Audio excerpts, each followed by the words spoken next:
In the first lecture in this module, I outlined the principles for using extensive reading. But what is the evidence that extensive reading is effective? It is difficult to show conclusively that one pedagogical approach is better than another.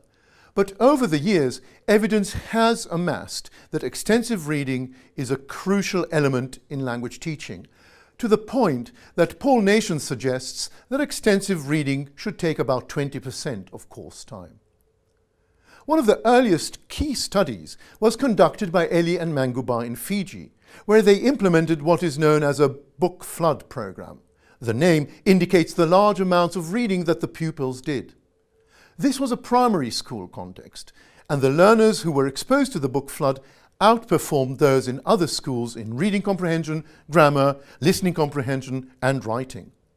Importantly, the book flood program continued for 2 years. Other studies also show that extensive reading has an effect after longer periods. Davis, for example, reports on the success of a 5-year-long project in Singapore.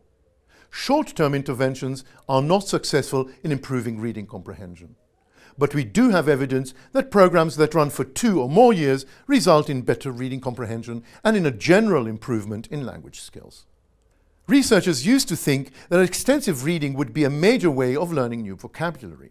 We are now less sure about this, and we now think that there is a limit to the number of new words that can be learnt only by reading extensively.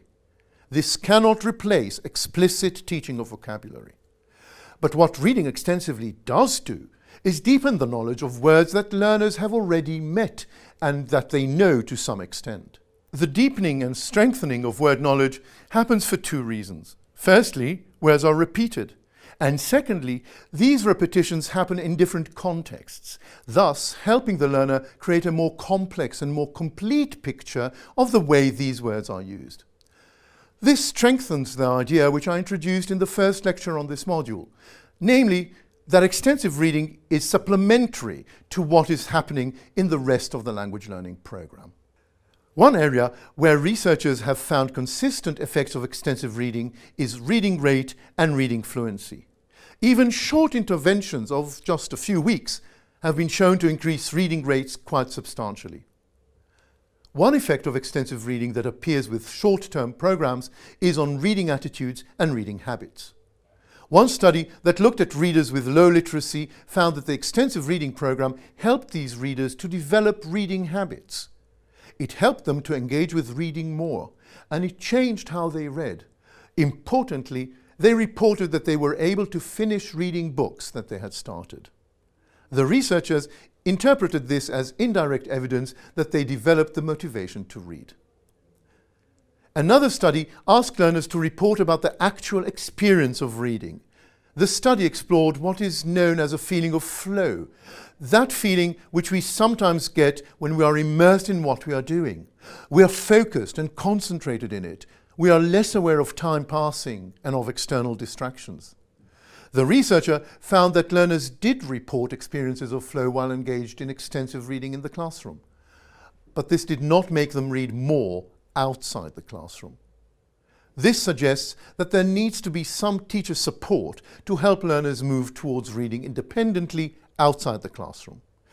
We will discuss how this can be facilitated when we look at the activities and the tasks that teachers can use when implementing a reading program. The picture then is complex. What is clear is that short interventions might not bring about immediate results. Both teachers and researchers need to consider the importance of continuous exposure to a large amount of language and the benefits that such a large amount of exposure over a long period of time will bring. Most scholars now believe that by this we mean periods of at least 1 year, and ideally longer.